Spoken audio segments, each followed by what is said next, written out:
Hey everyone, and welcome back to the Firefighters podcast, where we seek to develop, inspire, and motivate the world of the emergency services operator through a series of wide-ranging conversations. Now, before we go any further, just hit that rate, follow, or subscribe button on whatever platform you're listening to. It's a key performance indicator for us and helps us reach even more people. Now, here's what we've got for you today.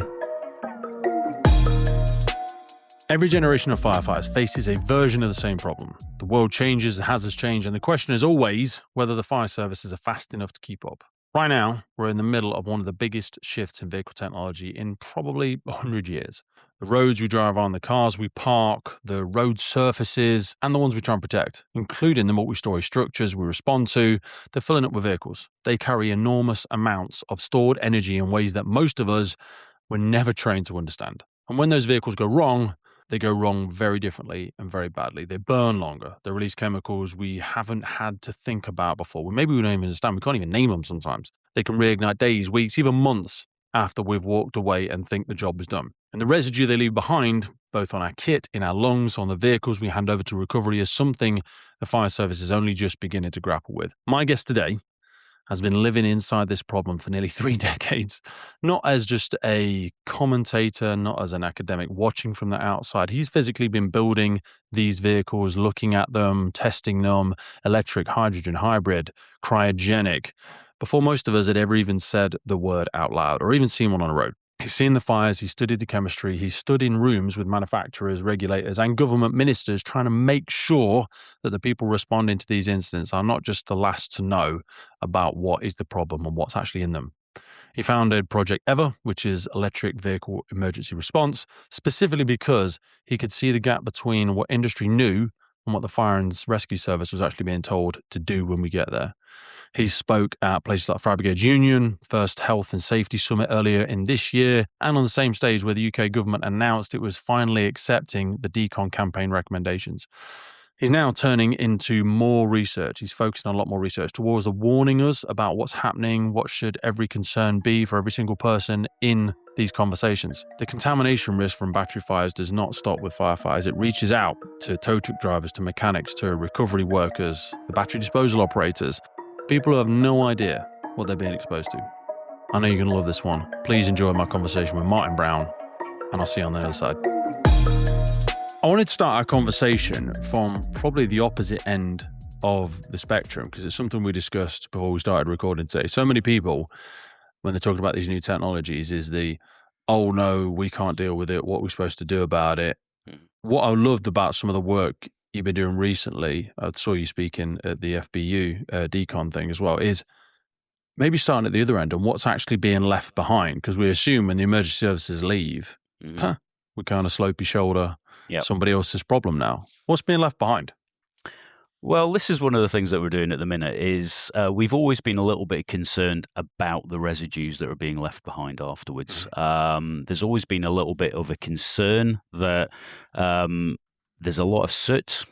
We know that there are a lot of chemicals in these battery systems. And up until now, one of the major things that people have been looking into is maybe like the toxic chemicals, the emissions that are coming off the batteries while they're burning.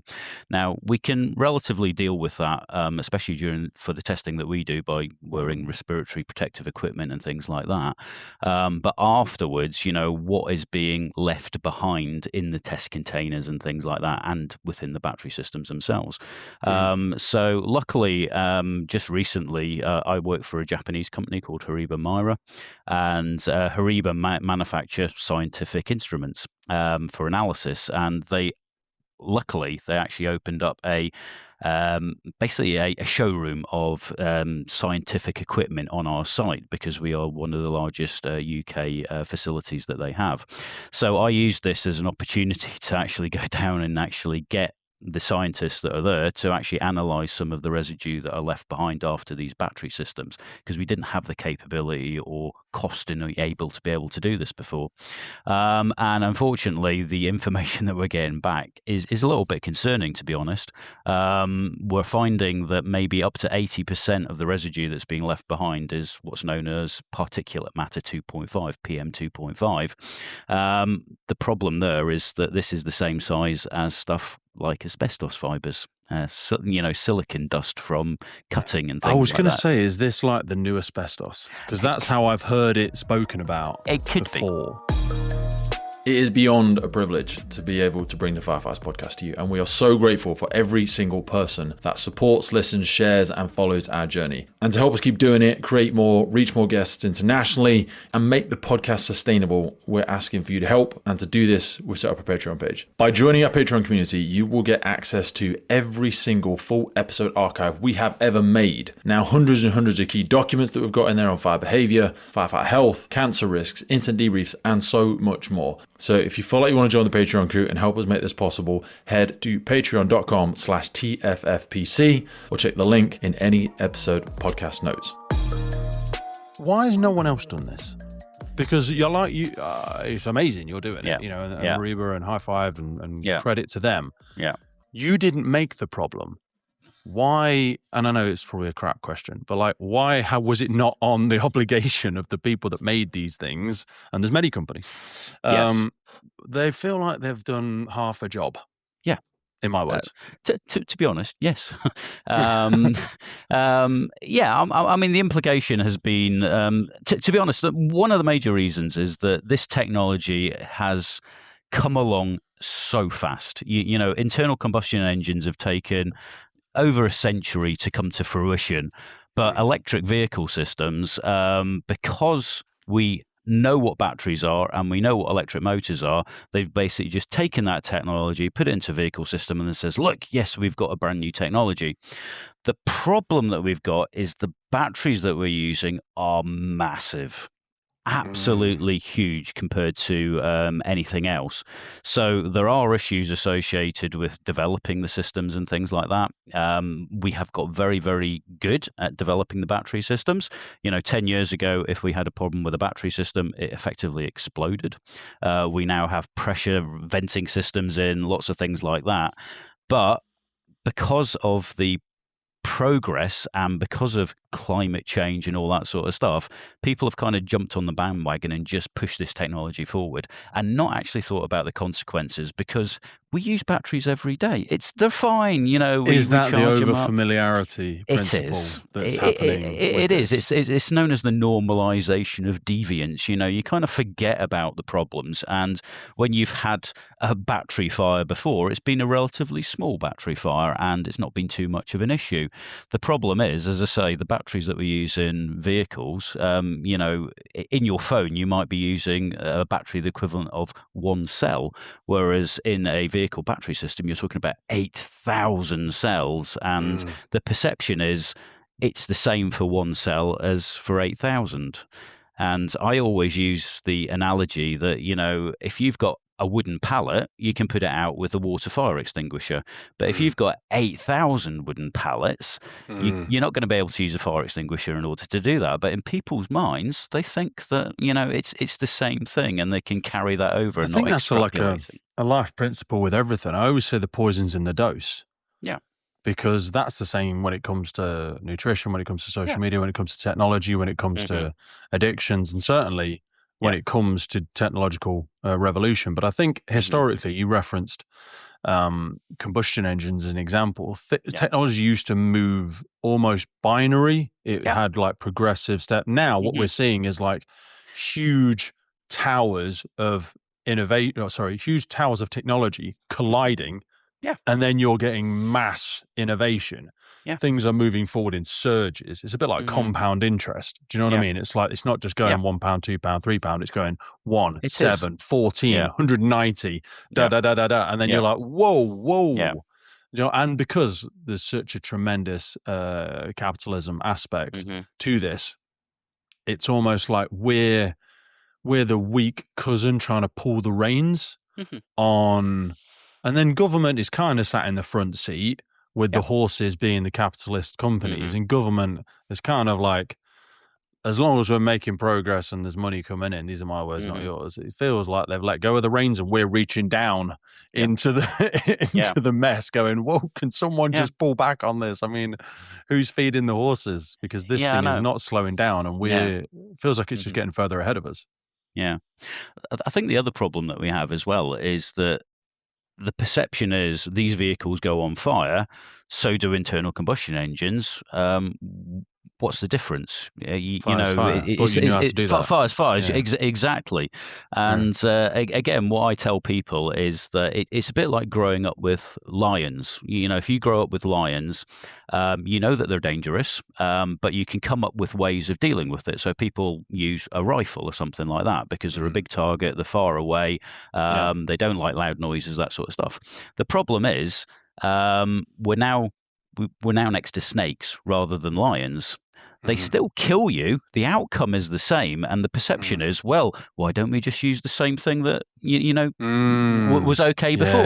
We'll still use a rifle, but now it's a different type of death, and the way that they're categorizing it as it's large wild animal or dangerous wild animal. You're like, I thought you knew how to deal with dangerous wild animals. And I've given you a rifle, so just use it. Now, we might be able to use the rifle, but now because it's a snake and it's right next to me, I might have to turn it around and smack it over the head like a club rather than firing the rifle. So we've now got to sit down and actually think, is there any different ways that we can use the tools that we currently have? But just assuming that because the outcome is the same, that we can deal with it in the same way is not the way forward. And sticking our heads in the sand and not considering it then causes a problem. And, that's the issue that I find is they don't want to address the problem. I want to come back to the residue element for a minute. Yeah. So just to go into, and we'll lose me faster than we'll lose you. So if I throw some buzzword bingo out here, forgive me. Hydrogen fluoride, I think, is the one a lot of people worry about. So some of the data that I looked at shows it can be measured up to something like 600 parts per million at the scene. And I think the IDOH is something like 25, 30, 35. And if you are around it, I've never, and this is the irony, to my knowledge, I'm sure I have many times, there's no immediate pain when it penetrates the skin or anything like that with hydrogen fluoride. So back to your snake analogy, this is very much a silent element, isn't it? Yeah, it could be. As I say, one of the things that we are finding, and we are doing a lot more research, is that we are actually finding that, yes, we can get lots of hydrogen fluoride coming out of these systems. However, it does tend to actually react with the atmosphere relatively quickly. So it will actually form compounds, like hydrofluoric acid and things like that very, very quickly. So therefore, what we're finding is that breathing it in is not necessarily a huge issue unless you're a firefighter and you're standing right next to it. If you're a little bit further away from it, 5-10 meters away, it's probably not too much of an issue. But what we are finding... What about for the person in the car? Sorry. If you're, to be honest, if you're in a car and the batteries are giving off hydrogen fluoride, it's already gone into thermal runaway. So at this point, I think that the flames and that are going to be more of an issue than the hydrogen fluoride. But the flames are going to emit usually from the base of the vehicle, so they probably won't initially burn the victim inside. Whilst they could go into the... Please correct me, I might be talking out my arse. From the ones I've experienced and videos I've watched, I've got a tertiary feeling that it is going to be the person being overcome by a massive cloud of hydrogen fluoride will probably put them out first, unless I'm talking out my arse. Other emissions. Okay. I think it's not solely that, hydrogen fluoride is an issue. Don't get me wrong. But there are other issues. When the batteries go into thermal runaway, we get a vapor cloud coming out. There are multiple things within this cloud.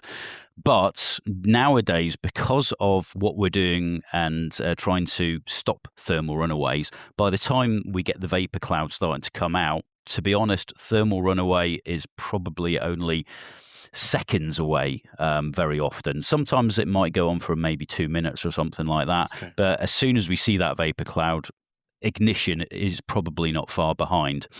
As soon as the ignition goes off, we have seen instances where as soon as the fire goes off, we've got flames inside the battery, inside the passenger area within 4 or 5 minutes or something like that. So yeah, I'm kind of thinking. It can also be a very volatile reaction, can't it? I've seen like vapor cloud explosions in the. Yes. I don't know if that is. Yeah.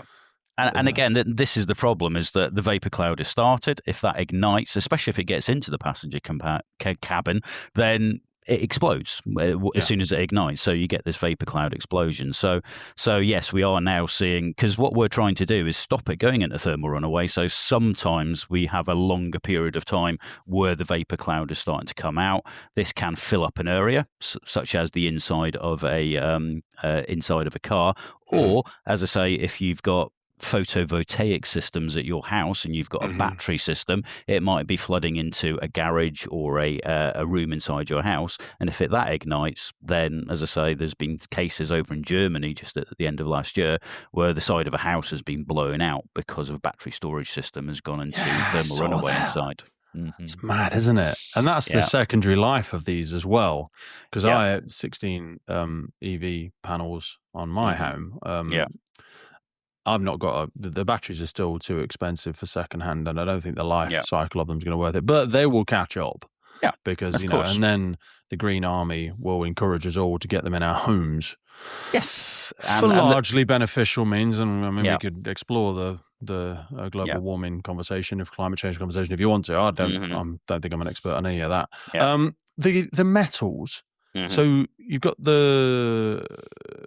cobalt's one of them. Cobalt, nickel, and what's the manganese. Other one? Manganese. Heavy metals. That are embedded in. My understanding is these are water insoluble, so they can persist after normal laundering. I have been wearing Gore-Tex for nearly 2 decades on the front line, working in hostile environments, tackling challenging incidents from firefighting to water incidents and in urban search and rescue environments. Gore-Tex have a well-earned reputation for protecting professionals in the fire and emergency services through their family of highly innovative, waterproof, breathable moisture barriers that exceeds global performance standards and are trusted worldwide. Gore-Tex, going further together. Yeah, they can do. As I say, in many cases, the electrolyte materials that are in it, they are soluble within the electrolyte, so they're not physical metals. But when they burn, they basically come out of solution. So afterwards, we can find very, very heavy residues left behind. And again, these are these very fine particles that we're talking about. So this is one of the strange things with these PM2.5 particles. We are finding that they are PM 2.5, but they're also relatively heavy as well. So they seem to settle quicker. But when you guys come along and stir it up, of course, especially if it's on your clothes or anything like that, as you're taking your clothes off and that, they then become airborne, and then you can potentially breathe them in and that. So sometimes when people come along to do analysis, they don't find an awful lot. But we've got a particular it's back analysis. To the asbestos conversation, isn't it? Yeah, I mean, we're absorbing. What damage is that doing to us long term? I've got to adjust my seat. Sorry. Well, again, the issue is long term health issues. So we know asbestos, it won't come up until 10, 20 years afterwards. And then my dad's got it now. 40 years in a building firm. Wow, retired, fit as a fiddle. Now he's running out. He's out of breath all the goddamn time. Mad, sad to see. It's really sad, and we need to protect people. As I say, we found out about asbestosis, and then all of a sudden silicosis came along, which was people cutting granite worktops and things like that, and we didn't realise that was an issue. And then all of a sudden, we've got silicosis, we need to deal with this.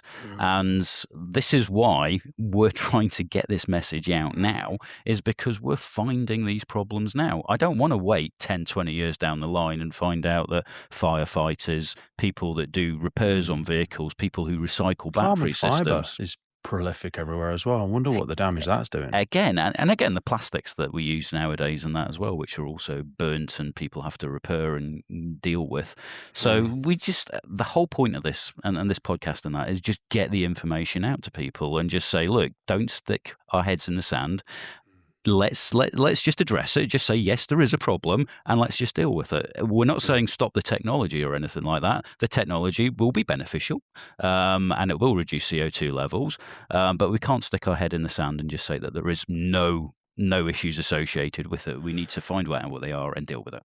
So I know you did some awareness stuff for the Fire Brigade Union. The FSRI, I think they've just finished, or they're in the process of doing some initial experiments investigating EV fire with ice type incidents or chemical exposure incidents on Yep. PPE contamination. I don't think there's any results out yet. I was trying to have a bit of a look this morning. But they have confirmed that there's a lot of heavy metal and acid gases from the EVs. Do you think that the decontamination guidance, A, do you think it's where it's need to be? B, is it reaching us at station level? Or is it just sitting in policy documents when nobody's really reading it? I think it's sitting in policy documents at the minute. I think the awareness is there, but I think there is a little bit of because again, the government is kind of promoting EVs and that sort of stuff. They don't want there to be an issue. It's a mental incongruence, isn't it? Yeah. Dad says it's safe, but my boss is saying it's not safe. Yeah, and we don't want to be in a situation. It's going to cost money in that as well in order to deal with it. So it's nicer to think that we've got a clean technology and we don't have an issue. It is a very clean technology as long as it's working and there's no damage to it. But we are finding that if we have a damaged system, it's probably very, very dirty and lots of contaminants. So yes, if you're going to be walking through those emissions and the smoke and that, yes, maybe we should be decontaminating and treating it the same as asbestos. I've spoken to some crews, and as I say, they say if we've got an asbestos issue, we've got to decontaminate, take everything away, get it professionally cleaned. We've caught up. 30 years, 40 years, and we're about there. Exactly. But for EVs, what are you doing? And they go, well, nothing. We just stick our stuff back in the truck and we leave. And you're probably being exposed to the same issues, but the understanding isn't there. So goddamn annoying. Yeah. I get everyone's so busy and we were understaffed and blah, blah, blah. But, and we don't have the privilege of, look, we're not like a company that can just go, no, we're not coming to that. We don't do that. No. So we're just going to keep going. We live in this very strange moral obligation territory. Do you know what I mean? Where it's almost a values judgment. It's like, you often hear things like, what if it was one of your kids stuck in a car? Exactly. Don't do that. That's not a fair judgment. What if you work at a bread making factory? What if it was one of your kids starving for bread? Are you going to go to work? Well, they'll have some crisps. They'll have something else. That's not the same thing. And I think the fire service, certainly in the UK, globally, it seems to an extent, runs predominantly on goodwill and values. And that's ironically why great people like you are attracted to supporting the sector, which is fantastic and we appreciate it. But I don't know if we are setting ourselves up for success in truly still being able to survive the fire service over a 30, 40-year career now that they keep kicking the pensions back. I wanted to circle back for a second just to explore the flammability. Sorry, and we'll move past this in a minute. But so we spoke a lot about hydrogen fluoride, but the hydrogen itself has a really big flammability range, doesn't it? Versus, because we think of petrol, we go, diesel, you can throw a match on it, blah, blah, blah. Petrol's, we go, it's really flammable, but petrol's only got like a 5% or something window. It's like 1 to 7 or 8 or something, isn't it? Whereas hydrogen's flammability range is massive, isn't it? It is. As I say, we don't get potentially too much hydrogen out of electric vehicles, the battery systems themselves, and when we do, it's already on fire, so it's effectively burning off immediately. However, one of the potential EV technology is hydrogen fuel cells, and we carry hydrogen around with them. Now, don't get me wrong, I think hydrogen's not that dangerous, actually, as long as it's within the system. Generally, when it comes out as well, it will burn relatively quickly. It will burn off very volatile. It's very volatile, as you've said, but it goes straight up at about 45 miles an hour. So any heat that comes out actually goes directly up, so it doesn't actually spread to other vehicles. And generally, we do have pressure relief devices. I mean, the amount of regulations around pressurized systems is enormous. We've had them from back in the Victorian periods for steam engines and things like that. So pressurized systems, there's a lot of regulations around it. Regulations related to batteries in cars, there's not that much, to be honest. So that's why we're having some of these issues. But yes, hydrogen is potentially going to be an issue for you guys because, and the major thing that I see is not necessarily the volatility, but it's the high pressure that we have. We have 720 bar within these cylinders. which is a lot, 10,000 psi. Mm-hmm. So if something does go wrong with the safety systems and they start to heat up, you're then in a potential situation where you're going to get a hydrogen cylinder exploding, and that means you need about 100-meter radius around it and things like that. So we're doing lots of testing to make sure that that doesn't happen, but there is always a potential issue that it potentially could. And again, if we have hydrogen fuel cell vehicles, you're going to have hydrogen filling stations. If you have hydrogen filling stations, you're going to have more hydrogen, more chances of leaks and things as well. So if you guys arrive on the scene of an incident, then yes, you might not be able to see the flames because they burn in the ultraviolet range, things like that. So there's lots of considerations that are there. But for the major one, actually, so it's not necessarily explosions and fires. It's the high pressure. So that could be a potential issue to you guys, because you're going to have to keep the cylinders cool and things like that if there's a fire around them, basically.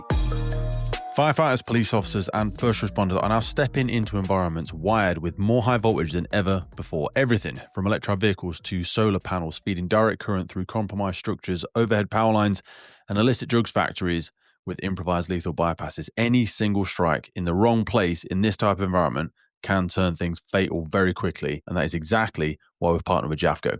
You already know Jafco are. They have been relied upon for decades for sturdy, get-the-job-done equipment, and they are not resting on their laurels. They are evolving to face the challenges first responders are handling today through their insulated tool range. These are purpose-built for the scenarios where contact with hidden electrical hazards isn't just possible, it is increasingly likely. Their insulated tools are engineered for real-world abuse and use, designed to keep firefighters, police officers, and all first responders alive in environments where electrification is outpacing policy, equipment, and training. And you know this. This is the kind of innovation our sector needs and the kind of investment organizations should be stepping up to support if we are serious about protecting first responders from fatal consequences. So a massive thank you to Jafco for backing the podcast and backing the crews on the ground. Go check them out, learn what they're doing, and bring that conversation into your service, because this isn't about the future, it's about right now. Are we seeing a greater proliferation of other hybrids? I was looking at, there's numbers across a series of data sets, and hybrids are something like 100 times or 130 times more likely to catch fire. I heard it described as like a complexity penalty because they carry lots of failure modes simultaneously. So they have flammable liquid systems. They have a high voltage battery pack in some instances. They'll have like a dual cooling system. Where are we at with the proliferation of hybrids? We just seem to hear the narrative being EV all the time. Yeah. Again, it's one of these strange things is that I have to do risk assessments all the time. And the thing that I keep on reminding people is that risk is likelihood against severity. Now, in this case, I would say, yes, hybrids are more likely to go up on fire, but the severity is lower. Okay. So, it's how are you classifying severity? Locally, economically, environmentally, to the person? Or to everything, basically. Okay. So the outcome, it's likely that in many cases you can probably deal with a situation, or people can use fire extinguishers to put the fire out, unless it physically gets down to the battery system. Okay. Now, in many cases with hybrids, the fire starts elsewhere and then will propagate down to the battery systems. With EVs, if something happens, it's probably going to be the battery that goes up. And because it's so much bigger and so much energy in it, the severity is considerably higher because you can't deal with the battery fire, and it basically, gets worse and worse. So again, this is one thing that we kind of have to think about, is who's giving us the statistics as well. So yes, it's more likely to happen. Beautiful thing about data, isn't it? You can cut it whatever suits your narrative. It's exactly. When a lot of the EV data initially came out and proving that they were safer than conventional vehicles for fire, a lot of the information was just related to vehicles that were within the warranty period at the time. But that was for EVs, but for internal combustion engines, they basically had all of the vehicles. So what they should have been doing is actually seeing how many of the internal combustion engines vehicles within the same 5-year warranty period were going on fire, and you would have had you actually such a found disparity. out, the data was actually like, well, it's not that too much different, to be honest. Yes, they're a little bit more, but but again, you have to think of the severity side of it as well. If I told you were going to get into a car and you were definitely going to die, would you get in the car? And the answer is, of course, I wouldn't get in the car. But generally, the worst that you would expect is that you might end up, in a hospital or something like that. And the likelihood is higher, but the severity is considerably lower. But that sometimes will give you, because we use these. People say that when people have a fear of flying, or they're like, still statistically the safest way to travel. You're risking your life getting in a car every day with a thin white line, trusting that some psychopath having a bad day is not just going to plow straight into the front of you. Yeah.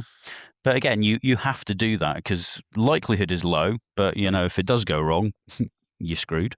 But the alternative is, yes, it's more likely to happen, and the perception is, oh, well, that must be worse then.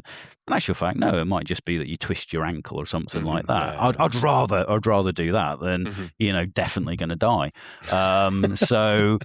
So yeah, it's one of those things that you kind of have to think about, and because we do stuff on our proving ground all the time, and people immediately say, oh yeah, you could die driving the car, therefore we should be protecting ourselves against it. But when we use our matrix systems, that's 1, likelihood is very, very low. Severity is a 5, so that gives you a 5. But the likelihood of you ending up going to hospital would be a 9. So in actual fact, that's the highest risk for us. And if we can protect people against that, we'll probably also protect them against the from dying as well. So I'd rather protect against the higher risk than the lower risk. But the lower risk is definitely more dangerous than the medium risk. So again, statistics, damn lies and statistics. You've got to go through that. Where's that from? I've heard that so many times. I love that. Who is that quote? I Damn lies and statistics. I wrote down normalization of deviance. That's a great one, mate. I'm stealing that all day long because I love those capture-alls. They're like a jump-off point of how I think about certain situations. Those just really get hooks into my brain. It's a great way to think about things. Yeah, it's just things where I'm going to get around to fixing that, but you just never get around to fixing it because you've got to work around. Think of things in your everyday workplaces. Where people have just mash something together just to deal with a situation instead of fixing it. It happens all the time, and then a problem occurs, and then it's like, well, why didn't we fix it? And it's because we couldn't be bothered and we were getting around it. I remember I forget which TV program it was, but like there's the typical guy that's always mackling his way through life, the constant messing things up, and his mate goes for a ride in his car with him, and every 5 minutes it does that sometimes. The seatbelt doesn't work, the door handle comes off, the window doesn't quite work, the warning light pops up all the time, the car suddenly lunged to the left, and he's like, don't worry, it does that sometimes. Yeah, and what do you mean it does that sometimes? Be fine, Give it a jiggle, give it a little workaround, feather it. I wanted to ask about extinguishments for these things. We've seen a lot of data around the large volumes of water. I think USFA guidance is something up to like 8,000 gallons, which for people's might like. Typically in the UK, we have an 1,800 litre truck, which is 400 gallons.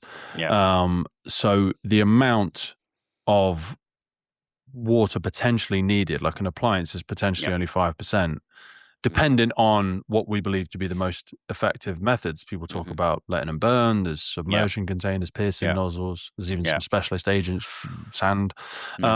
What do you think has been the prevailing, more successful approach that you've observed? For us, it's allowing the vehicles to burn out because it removes all the energy. Now, one of the problems that we do have is that every vehicle is different as well. So we've got different chemistries, we've got different types of technologies. Back in 2012, me and other consortiums did actually go to the government and said, can we standardize battery packs for vehicles? The idea at the time was that if we standardized it We could have smaller battery packs, so we could have swap over systems, so we didn't need to be charging the vehicles at people's houses. That wouldn't mean extra infrastructure That's what required. Tesla tried to do for a while. Are they actually doing that where you drive over the pad and one gets swapped? Did that ever make it to the UK? The major reason that it didn't really work for them is that they've put such big batteries in that it's just difficult to do, basically. And it made more sense for them to just use fast chargers, which they effectively came up with. Yeah. So swap over systems would have been better because by having smaller battery packs, we could package the vehicles better, so they were less likely to be damaged. And you could charge it slowly.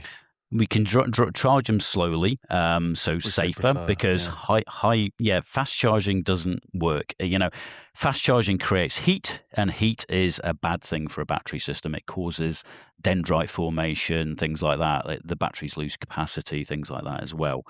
But as I say, unfortunately, isn't it mad how many things we do under the veil of efficiency? And we're like, we always trade tomorrow for today, don't we? We're terrible. I do it. We all do it without knowing it. If you exist in this society, you're doing it. You're trading someone's tomorrow for your efficient today. As I say, if we could have standardized the battery packs, one of the other things that we could have done is we could have put an extinguishing system in. So effectively all we were saying is that why don't we still just have the fuel filler cap, but this time there's a frangible port that the fire crews can attach to, and it will flood the battery pack, and we get the water directly into the battery. If we can get the water directly into the battery, it needs 7 litres per minute rather than 200 litres per minute, which comes back to how much water you have in your engines. So 18,000 litres could actually deal with a battery fire. But at the minute, what you're trying to do is you're trying to get your water and you're trying to get it through the vehicle body shell, and then the battery itself has a box around it as well. So again, this is like, a normal fire crew turning up to a house, and all they're doing is hitting the water jets on the bricks and hoping by cooling the walls it's going to put the fire out inside the house. It doesn't work. You need to get the water directly onto the vehicle system. Now, some people have come up with different ways of doing that. So, there's systems where they drive a spike into the underside of the battery system and flood it. Kind of makes sense, but again, driving a spike anywhere into the battery system is a bad idea because it will set the fire. It will set all you're going to do is set off another one that is not involved already. Yeah. I've seen a few of these. Yeah. Again, I'm not going to name any because we've worked with some of the manufacturers, to be fair. Again, the perception is that, if we flood it with water, it'll be absolutely fine. The problem is some of these cells will actually burn underwater. So that's what I've seen. You've instigated people the fire. Put in like a massive dam from our water bowsers, or like they're going, we'll fill a skip and submerge them, and they burn underwater. Yeah. And the problem is, very, very often it's like if we standardize the battery packs and there was a specific place that you would put this device to pierce in, great. But at the minute, every car's different, and just putting a big spike underneath, anyone who tests batteries, the immediate thing is like, oh no, you don't want to do that. It's not a good idea to do that. So why were you and your colleagues told to professionally ram it? Why did that not penetrate? Was the voice not big enough? There's too much money in changing it. No one cared. What? Well, at the time, the government effectively was saying that we didn't want to stifle technology and innovation and things like that. Don't suffocate the golden goose. Well, Martin, again, this is exactly. But at the same time, we also turned around and says, yes, but you standardize lead acid batteries. They're all relatively the same. There's slightly different sizes, but by standardizing, they fit inside all vehicles. Plus, on top of it, it makes recycling them easier afterwards as well. That's tomorrow's problem, Martin. Yeah, exactly. And this is what we were trying to say to them is that that's the next government's problem. I'm only here for a couple of years. Well, exactly. And this is the problem. We have no foresight at all. And again, if the government had said that, all the batteries that are now defunct, and the perception is that we use them for second life, i.e. use them for renewable energy sources in battery farms and things like that. But ultimately, the battery farms and that don't want these old battery systems that they have no history for. They have different types. They don't want a Tesla next to a Vauxhall battery and things like that. So one of the problems that we have there is if we standardize the battery packs, then there would be a specific test that you would do on it. So yes, everything's fine. And then there would be a standardized rack that they would fit into. So we could have reused them, but now they just look at them and just go, we don't want these. So effectively our recycling is we just tear them up, grind them up. We leach out the chemicals using what's known as hydrometallurgical processing, which is putting them into, solvents and things to get the materials out. And then what's left behind is sounds healthy. And what's left behind is pyrometallurgical, which is burning them to get the heavy metals out. And that's what we do. So, but we never take into account all the CO2 required in order to recycle the battery systems and things like that afterwards.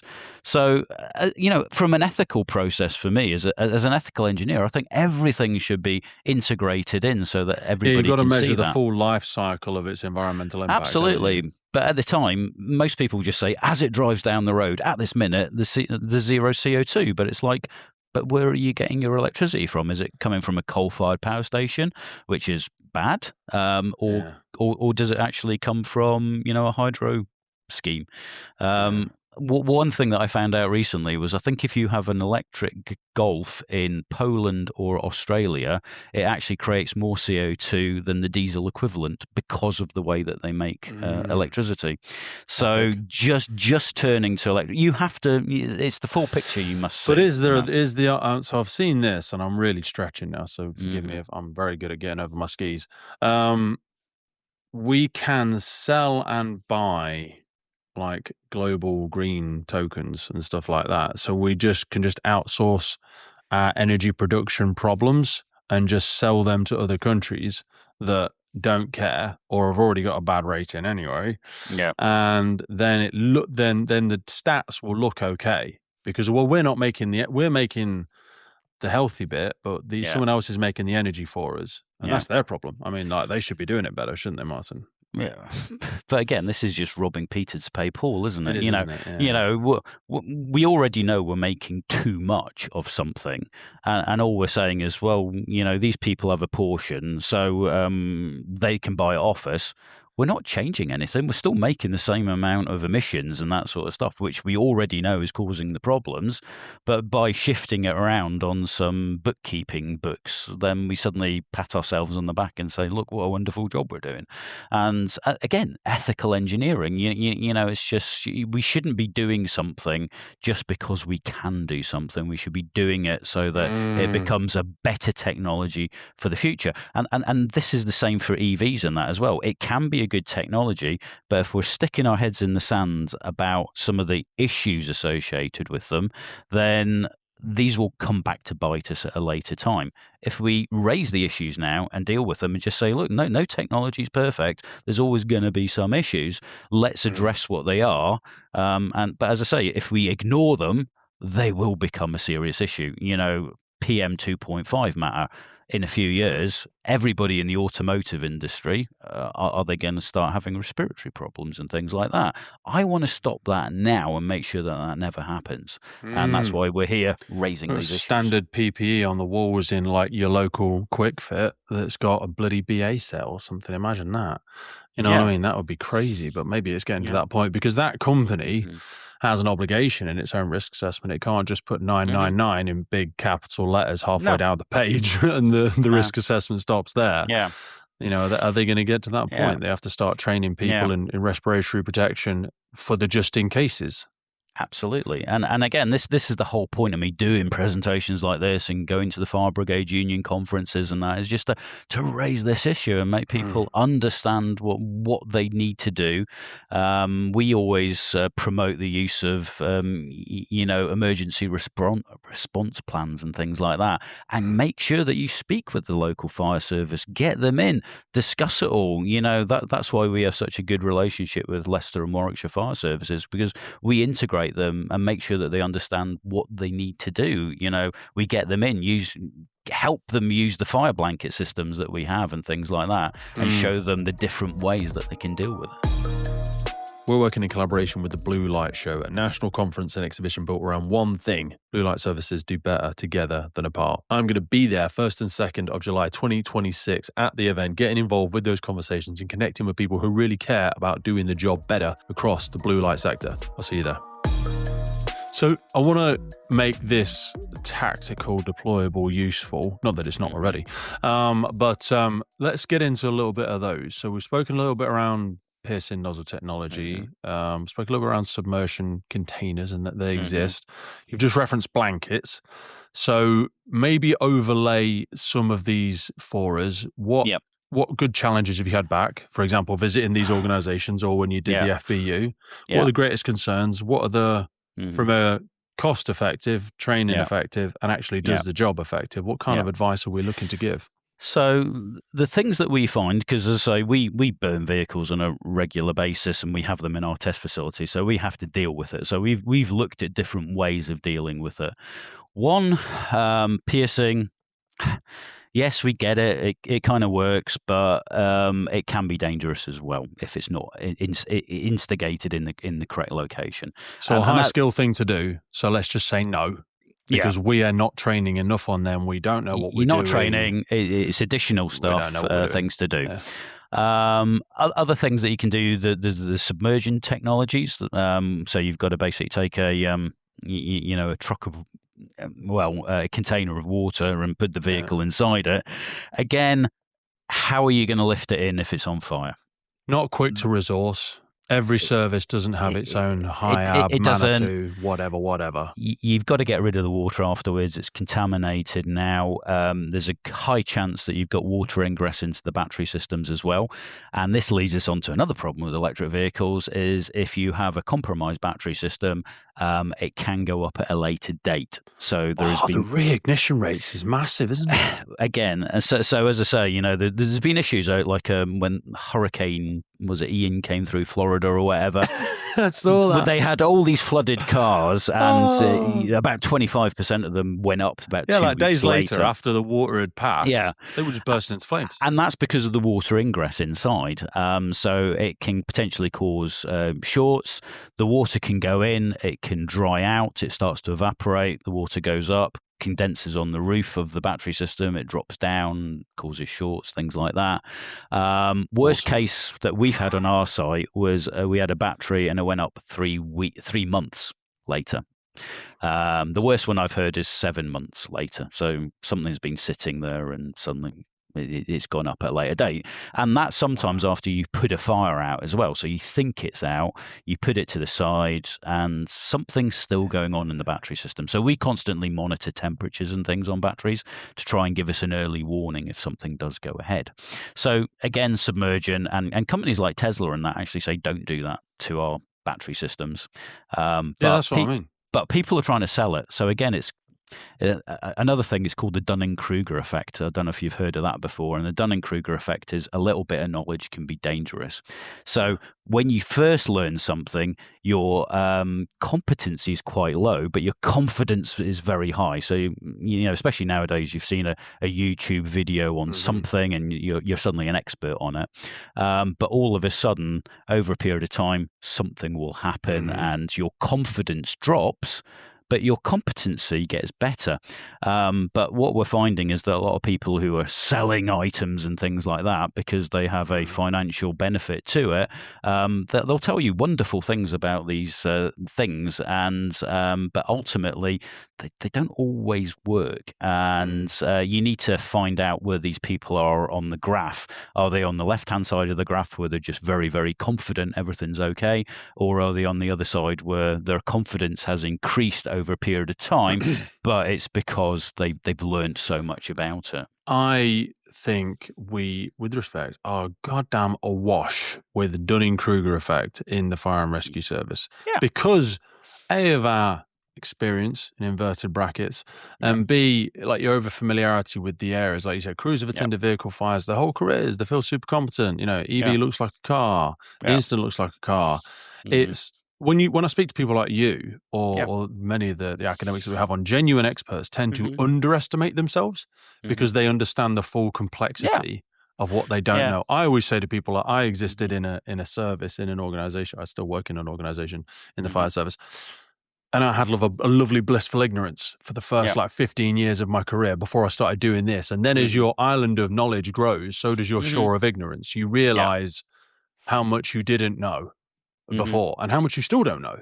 Yeah. Do you know what I mean? But how comfortable you were in your confident ignorance for so long. Yeah. I mean, we have it all the time. You know, people will come in, get us to test battery systems and things like that, and they're so confident nothing will go wrong, and they're almost like dismissive of issues that we raise because they're, this will never happen or whatever, and it's just like problem with your testing system, Martin. Yeah, the immediate thing is what did you do wrong? And it's just like, oh, okay, fair enough. But I've been doing this for over 20 years now in battery systems, and I still question myself and things like that.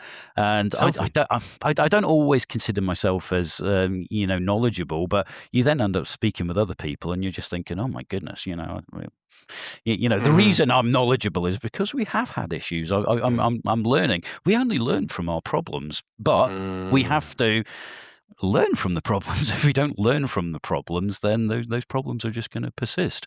We just need to come up with different ways and new thinkings of dealing with it, which brings us back to extinguishing. Yes, extinction methods. So fire blankets is the one thing that we've actually found that have been reasonably useful. Okay. The best way is actually just let it burn out because that gets rid of all the energy, but it will burn the vehicle out. And if it's at the side of the motorway, you're going to have a vehicle burning for 2 hours, which in some cases... Or if it's in a car park or something like that. Letting it burn is a luxury of the environment. It's not something that you can do. So fire blankets we found have become quite useful to us because, one, if we are monitoring the battery temperature, we can deploy them before it goes on fire. And what it does is it doesn't stop a battery fire. What effectively happens is it stops the flames. So the battery still gets very, very hot, and it will get up to about 400 degrees, 500 degrees underneath the blanket system. But because it's in an oxygen-depleted atmosphere, generally what we find is that it doesn't burst through. So it basically decomposes under high heat. So if you can get it over the vehicle, it will cause damage underneath the vehicle, but it won't go onto fire. It won't release all these nasty particulates into the atmosphere and things like that. And then you can get a crew in to actually deal once you take it off. So blanket systems we find are quite useful. Some people give them a bad rep because I was going to say the FSRI and the NFPA. But they were more worried about the explosion hazards, weren't they? Again, yes. I know there's an explosion hazard that's underneath, but that would be the case anyway. But one of the problems that we do find is that they put the blankets over and then they try and do something else, like direct water jets underneath, and that allows the oxygen to get underneath, and then it's caused an explosive atmosphere. If you just put it on, leave it, and sit it there for 2 days, it will be absolutely fine. And we've never had an issue with that. All the ones I've seen, people have been doing something, or they've been fiddling around with them, or maybe it's bad weather and it's kind of blowing it off. But as soon as you get an influx of oxygen underneath, it's going to cause a problem. But as I say, if we look at designing the blanket systems better, we've kind of said in some ways that maybe the blanket systems should have some form of tube along them so that you can deploy it and then you guys can fill it up with water to weight it down, to keep it down, or something like that. I don't know. That's a great shout because we have booms and stuff that we put on water where you'll fill the bottom with water and then the top of it. We also have it with any kind of bunding and stuff like that. We have chains. But again, dependent on the height of the wind and all that sort of jazz. But you could just put chains in them. Makes it a very heavy piece of kit when as big as they are is the problem. That's the problem. You need 2 people to kind of drag it over the top. So for us, we really like the idea. I think our water option's a great idea. Yeah, just have a little coupling on the end of it. And you can just plug your reel in or whatever. 5 seconds. Next one, 5 seconds. Or you could probably just have it loop round. And like you say, just hit it, fill it, weight it down, leave it alone. I mean, as I say, you might be even able to, if you do it correctly, you might be able to, as the water goes in, it kind of helps it to deploy over the top as well or something. I don't know. Do you know of any brands that are currently doing that? No, not that I know of. As I say, there Get are a on number it, someone. You heard it here first. Exactly. Come on. Yeah. You need to get that USP on that, Yeah, brother. I think I do. But, so blankets, that seems to be the prevailing option at the moment. It kind of works. Okay. As I say, it doesn't stop the battery fire. There's nothing that really stops the battery fire. It's very difficult to stop the battery fire once it's gone into thermal ignition, thermal runaway. So what we're trying to do is stop the flame spreading. So the fire blanket stops that and also contains the chemical emissions and holds lots of the residue underneath.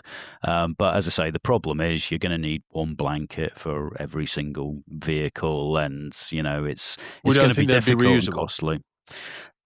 They can be, but the problem is what we find is that once they have been used on a thermal runaway, there's a lot of chemical contamination on them. So you're going to have to think about how you're going to decontaminate them and things like that. So yes, there are ones out there that are sold for that purpose.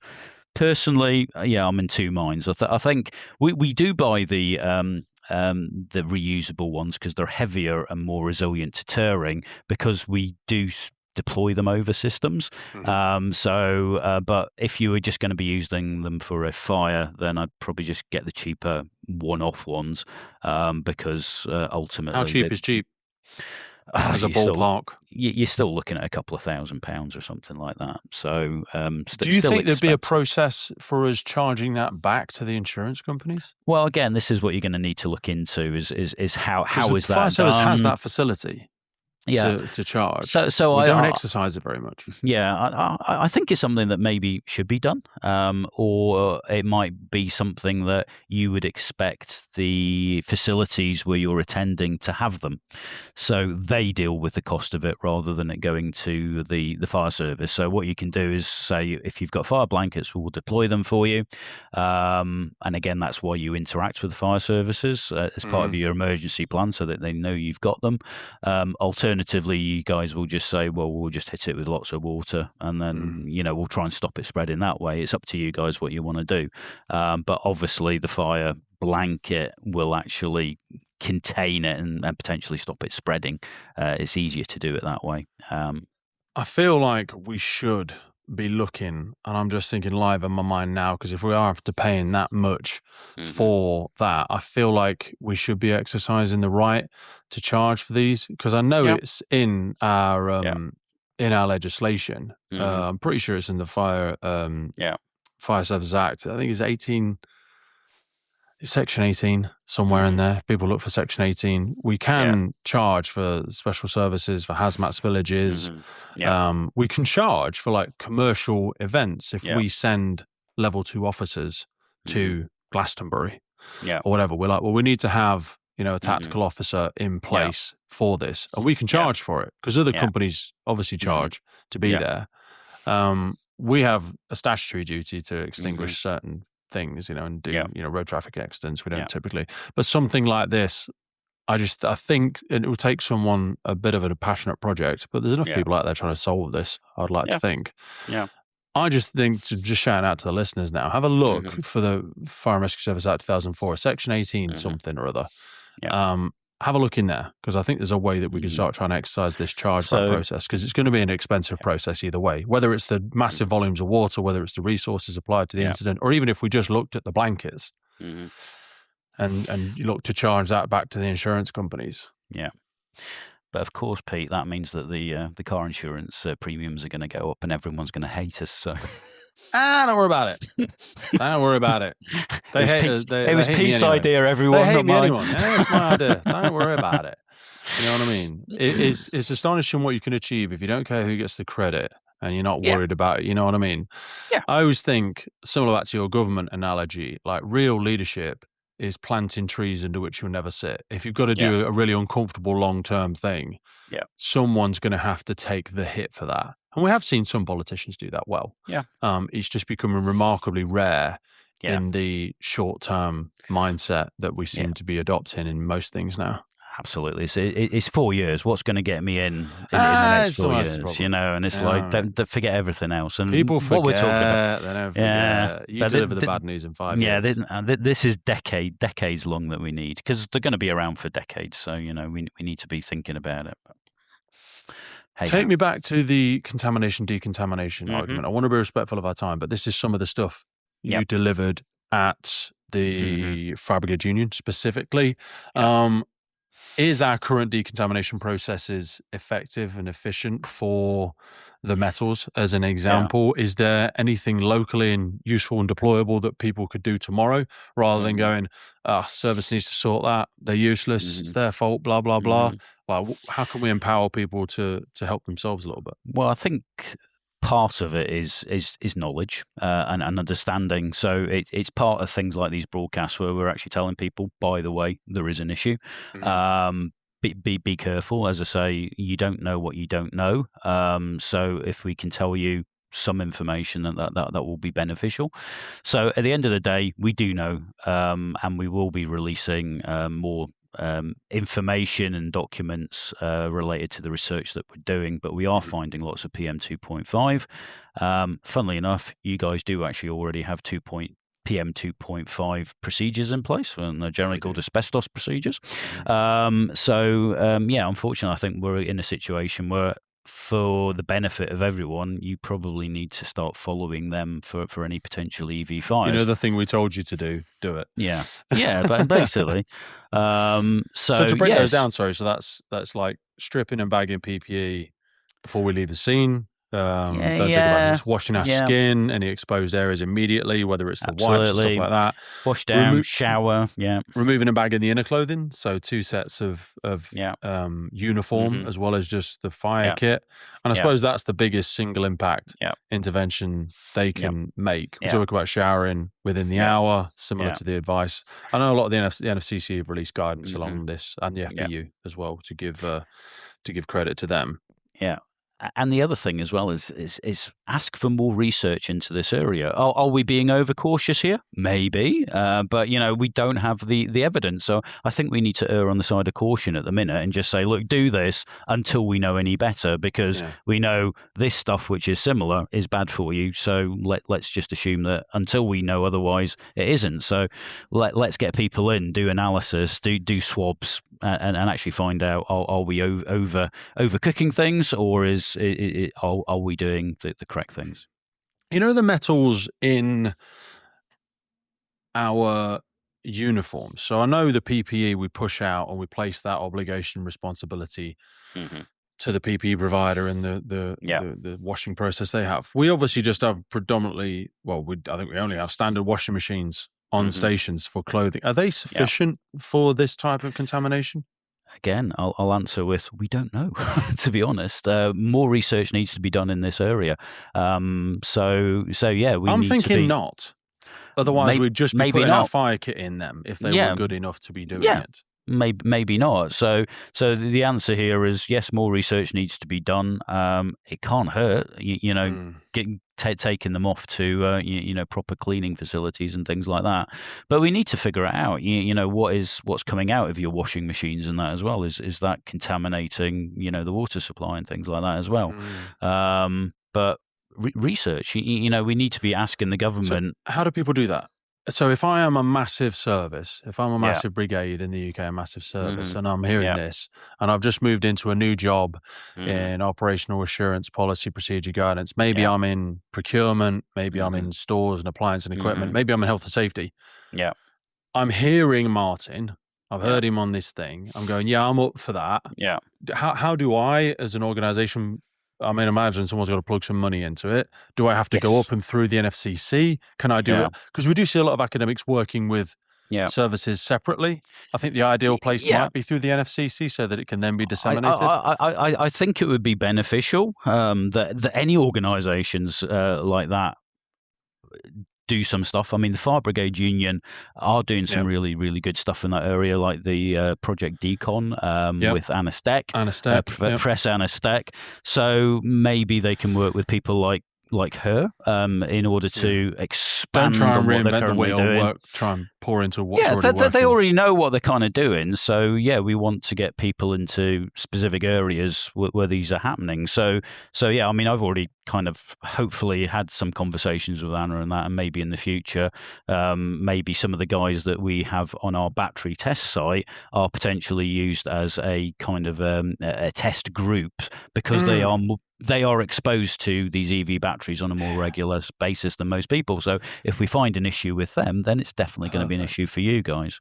Yeah. So this is what we're trying to do. It's just like, but sometimes for us, it's we don't really know who to talk to. Sometimes, other people will get, a few back in 2017, again, we went to the government and said, can you build pay money towards building a proper battery test facility so we can monitor for these things, and we got knocked back basically. But at the same time, about 125 million pound went to the Battery Innovation Centre, which is in Coventry, for developing batteries and getting them out onto the market. And we were like, well, we were asking for about £6 million at the time just to make sure that the batteries are safe for going out, but they didn't want that. So. And it's just like, but obviously somebody is capable of, getting to the right people to get 125 million. When people say there's no money, I'm like, no. Yeah. There's always money. It's just, what are we optimizing for? Yeah, exactly. But I just don't know who to go and speak to get the money and things like that, and it's and that's one of the problems that we find. So that's why last year, when suddenly, just by pure chance, we suddenly had all these scientific instruments arrived on our site, I went, right, I'll try and use these. But even then, they still charge me money internally in order to be able to use them in that as well. But at the minute, luckily, my management is being helpful and actually providing that, and we are internally recharging in order to be able to get this information.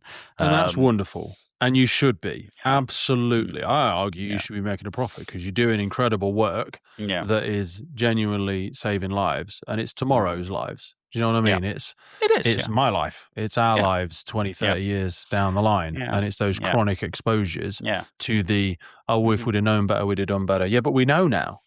Exactly. We know now. So the ignorance isn't an excuse anymore. That one's not going to fly. No, it's not. This technology can be beneficial, but in order for it to be beneficial for future generations, we need to address these issues now. And if we don't, it's just going to become a problem.